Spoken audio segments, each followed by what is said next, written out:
I love the phrase you use in Heal. You call it the quantum model of causing an effect, and changing energy rather than matter changing matter, which takes a lot of effort. Can you just kind of give us the Reader's Digest version of Yeah, that, the yeah. crux of your work? Wow, I love that we're starting here because it's a good place to start. I mean, if you think about the illusion of three-dimensional reality and this hologram that we're fooled into our senses, into this concept of separation. There's me here and there's you there, and there's distance in space and there's objects and there's things, and this three-dimensional reality causes us to go from one point of awareness, I'm here, to another point of awareness, say the front door. And we have to move through space, and when we move through space, it takes time, right? So anything that we want in our lives takes time and energy. You got to go to work, and you got to do all the things, and then you got to save money, and then you go buy the thing. And that's the rules of three-dimensional reality. The plane of demonstration means you got to do something, right? So then there's me here, and then my dreams are way, way out there. And I estimate how long it's going to take for me to arrive at those dreams, because we're playing by the rules of three-dimensional reality. And when we play by those rules, for the most part, I'm going to wait for the experience to occur in order to have the experience produce an emotion. And the emotion is the chemical feedback as a result of the event. Now, there's nothing wrong with this. That's the game in three-dimensional world.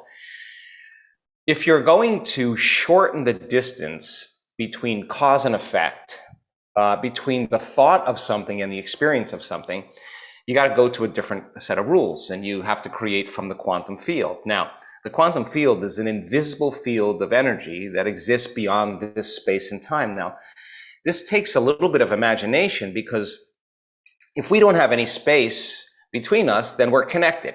There's no separation, and there's no time. So now, when you go to the realm of the quantum, the rules change, because in the quantum, things are connected. Energy connects things together. So then, if you are able to create from the field instead of from matter, and it's not matter that's emitting a field, it's the field that's actually creating matter. If we could change information in the field, we could change the hologram in three-dimensional reality. And it turns out you only need two things to do that. A super coherent brain, super organized coherent brain, and coherence is a rhythm or an order. So when the brain is coherent, it has a directive. It's an electrical charge. It's the signal we send out into the field. We're broadcasting information with our thoughts. Now, most people who have been conditioned and hypnotized into the rules of three-dimensional reality, they're waiting for the experience to happen to feel the emotion of the experience, to take away their lack or separation, like whatever it's abundance, it's love, it's healing, whatever it is. But in the quantum model, you have to combine that clear intention with an elevated emotion, and that takes heart coherence. So we've done extensive studies in training our community to begin to feel the emotion of the event before it happens. And people will say, well, I don't know how it would feel because I haven't experienced it. Well, the answer is really simple. If you felt gratitude, or you felt appreciation, or a love for life, or a joy for existence, and you combine that clear intention with an elevated emotion, the heart produces a magnetic field, and that magnetic field expands out, and it transcends the rules of space and time. When you feel whole, when you feel this elevated emotion, you feel connected, you feel bonded. And so when you feel the emotion of your future, you're connecting to the energy of the future, and your body is so objective. It does not know the difference between the real life experience that's creating that emotion and the emotion that you're creating by thought alone. The body's actually believing it's living in that future reality in the present moment. So if the thought sends the signal out and the feeling draws the event back, and you have brain and heart coherence, you got a really powerful Wi-Fi signal. And when you begin to do this properly, you no longer have to go anywhere to get anything. In other words, you're not living by the rules of cause and effect. You're living by the rules of causing an effect. You're producing an outcome. Now, here's the cool part. If there's a vibrational match between your energy, and you've really refined that signal, and you can synchronize your energy, you start having synchronicities in your life, and you start getting universal signs coming to you. You have opportunities, you have synchronicities, serendipities, coincidences. and you're not going anywhere to get it. They're coming to you. Now think about this. If you're connected to an invisible field of energy, that's the source of everything physical and material. If you were connected to the source, why would you go anywhere? You wouldn't do that. You would say, come to me, right? So by doing this properly and causing an effect, when you see feedback in your life as the result of what you're doing, you're going to pay attention to what you did and you're going to do it again. Now, the cool part is that once you feel the excitement, the inspiration, the joy, the love for life, that's actually reinforcing the feeling that you've created with. And if you create again, you refine the signal a bit more, you get more synchronicities, more opportunities. And the cool part about our community is that they're not saying, oh God, I have to go create my life. They're not saying that.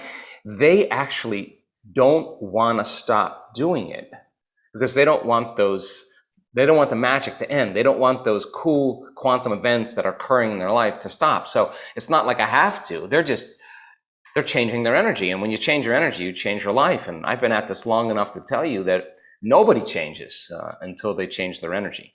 And so when you experiment with this as a process and you learn a particular formula, and we've been refining this and studying it so much in the last couple of years, that the amount of coherence that we see in some of our student community is so incredibly organized, and not only organized, but the amount of energy in the brain, the amount of energy in the heart is higher amplitude. So now bigger signal, bigger Wi-Fi signal, more connection. And so then if you can shorten the distance between cause and effect, between the thought of what you want and the experience of what you want, then you would start to master your life. And then you would start to see, wow, I could actually, if I could do this, what could I do next? And I'm happy to say that people are doing it pretty well. And it's, if you think about it, anyone who's listening, if that sounds out there, or, we do it every day in the negative. People are constantly stressing out, worrying, and anxiety, highly anxious, picturing a future event that they don't want. They're imagining it and they're feeling the fear of it actually happening. And that's our default. That's our survival brain. And what your work does is it brings us back to conscious co-creation power. So we use this amazing, powerful instrument that is our mind and our hearts and our bodies to create and attract and call in and experience the joy and the bliss and our dreams. And it's so simple, but it's so profound. That's why I love your work. Well, it's a great conversation, because I think that a lot of people who live in survival and are living in stress, when you're in survival, it's not a time to create. It's a time to run, fight, and hide. And so if you're aroused by fear, if you're aroused by anger or aggression, if you're aroused by pain, that arousal actually produces a lowering of energy, a lowering of frequency. You feel more like matter and less like energy, more like particle, less like wave. And if you're matter trying to change matter, there's only a certain amount of things you can do. You can force it, you can control it, you can predict it, you can fight for it, you can compete for it, you can manipulate, you can suffer for it, and do whatever you can to get what you want, to make that feeling go away. And now here's the problem. The problem really stems from a person relying on their outer environment to change, to make that feeling go away. So the person who's dependent on the external circumstance, it makes sense that when things are going well in their life, they're really happy. But when things are not going well in their life, they're unhappy. So if you're living by the stress hormones and you're preoccupied with your outer environment, and you're not paying attention at all to your inner world of thoughts and feelings, and the response to your environment is literally weakening the organism, every response. And then the thought of the problems, the thought of the challenges, the thought of the circumstances in the life also drains and depletes the body's very life force. And the stronger the emotion you have to some problem or some condition in your life, the more you pay attention to it. And if where you place your attention is where you place your energy, well, you're giving your life force away to that person or problem. Then it would be really hard to close your eyes and go within unless you are willing to understand. You'd have to lay down the very thing you used your whole life to get what you want for something greater to occur. And that's turning that battleship around. Because if I said to you, Kelly, why are you upset? Oh, I'm upset because of this person or the circumstance. What you're really saying is this person or circumstance is actually controlling the way I feel and the way I think. And anything that controls the way we feel or the way we think, we're victims to those circumstances. So that's the unconscious program. So a person does a great meditation. This is all of us. You get locked in your heart, your brain is opened up, your mind's expanded, you're seeing that future, you're embracing it emotionally, and then you got to now practice with your eyes open. Now you got to be able to maintain that modified state of mind and body your entire day. And if you can, get ready, weird things are going to happen in your life. But if you say, God, I'm so upset, and you disconnect from the energy of your future, and your response is producing emotions and energy of the past and thoughts related to past memories, don't expect anything in your life to change. And if you said to me, well, it's that person or that circumstance, I'd say, uh-oh, we're back to the unconscious program of being a victim, that the outer world is controlling the way we think and feel. Maybe it's how we think and feel, change the way we think and feel. We produce an outcome in our outer life. So the response in the stress hormones, causing us feel more like matter and less like energy, we're going to feel more separation.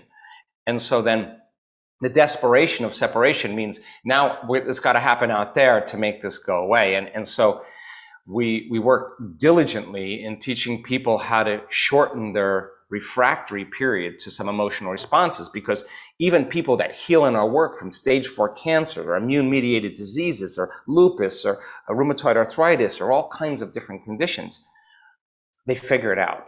Their blood values don't change, but they're feeling a lot better. And they say, well, if I'm feeling so much better, why aren't my values changing? Oh, well, now the big game is you got to play with your eyes open. And you got to be able to self-regulate. And you got to be able to pause for a moment when you disconnect and say, valid, justified or not, I got to get back into the energy of my future. When I get energy here, this is the creative center. This is a union of opposites. Wholeness begins when you create from wholeness.